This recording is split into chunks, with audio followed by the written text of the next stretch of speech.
Well, we finally got the name onto the boat.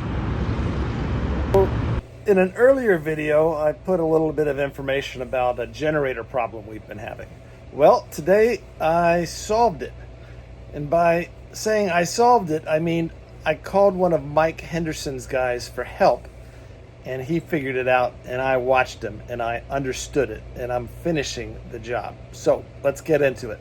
So this is the control panel for the generator, and it's a custom panel. It's not your Northern Lights normal panel with a handful of relays.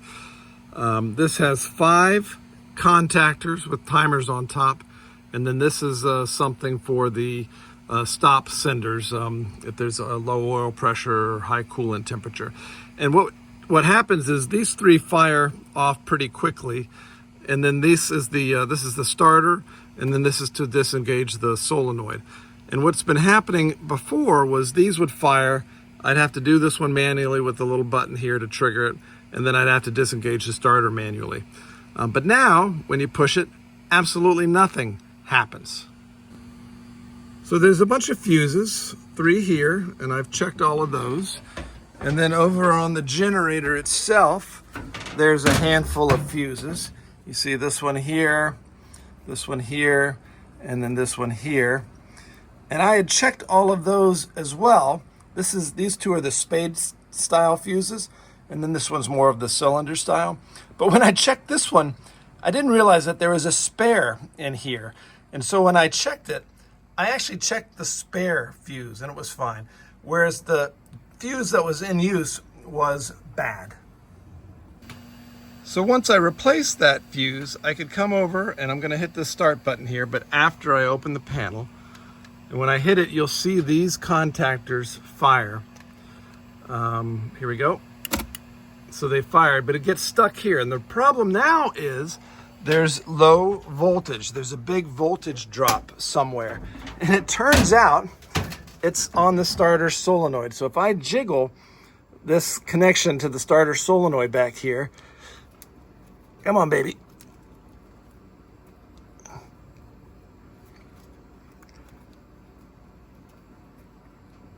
Well, it's not doing it now. Maybe I've jiggled it too much. But the solution was to jiggle the negative wire to the starter solenoid, and it would crank right up. So really there's a bad connection there or something. I'm going to remove the starter, and we're going to figure that out once and for all. So one thing that was nice was this boat came with a pretty nice tool selection. I've got my own tools, but these are all wrenches that came with the boat, and they're right in the engine room, so quite convenient. Wow, I got it right the first time, 9/16 to remove the starter bolts. So here's the starter, and really to remove it, there's just one nut or one bolt here into the engine itself, another one back here. These are both 5/16. That will also get the negative off. And then you have to remove this terminal under here for the positive side. Then you'll be able to just slide the starter right off the motor.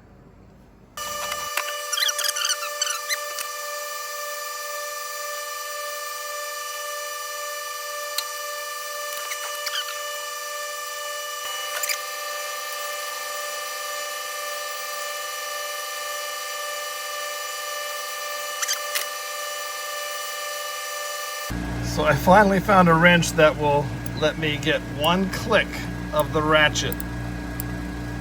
And slowly we're getting the starter separated here.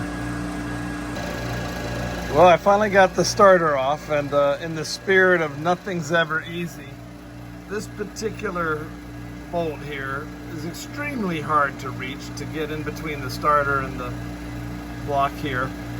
And I finally found one ratchet that let me get a single click of motion each attempt. And so click, click, click, click, click, I finally got it off. I don't know how I'm gonna get it back on. Thank God it's a nut, not a stud like this one here. This bottom one's a stud, but that's easy to reach. Now, just so I don't forget, there's 4 leads here that go to the other terminal of the starter. So I gotta get all that back together right. I'm gonna take this probably to the Lauderdale battery and starter place and have them give it a rebuild. They really kind of check everything, paint it up, make it beautiful, replace whatever needs to be replaced. I've had them do a So starter here is before, the suspect and, connection we'll just put it back that, on when they're done. I believe Hopefully is they can do it in behind just a all of few my days.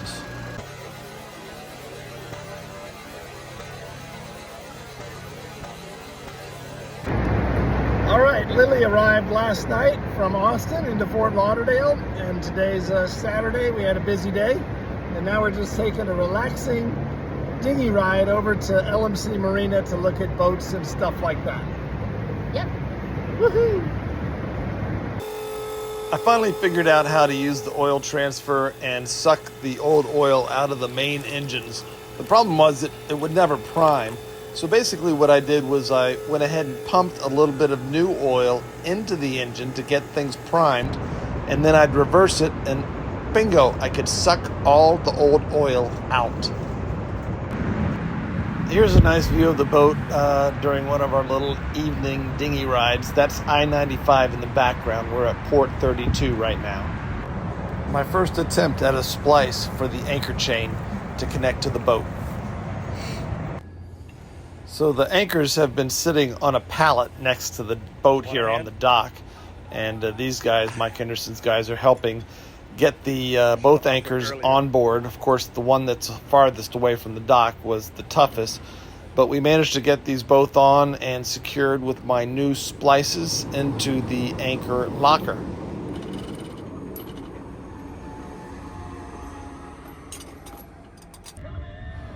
For me, Cybertruck spottings are still worth taking a quick video of. And of course, cats are always video worthy as well.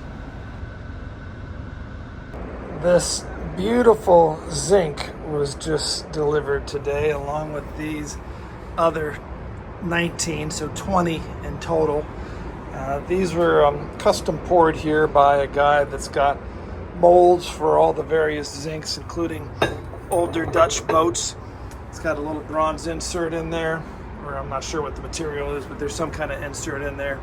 Anyway, this gives us spares for 2 cycles. The boat has 10 of these underneath and recessed holes on the hull, and this gives us 2 complete sets of spares. Of course, now we got to figure out where to store them, but there's plenty of places. We'll just stick them somewhere. And then we have to remember that we have them. Ha! Pumpkin, what are you doing? You stretching your arms? You stretching your armies? Yeah, you looking down the hallway? This is the aft winch on the starboard side. It's used to help with docking. It had a bunch of rust and was looking pretty bad because the mounting plate had a leak around it and was allowing water in for who knows how many years. But it's going to look just beautiful and work great after this cleanup. Well, that's it for this video. We're going to keep working and actually going to be heading up to Virginia sometime soon and then continuing on up to New York. That's the big plan.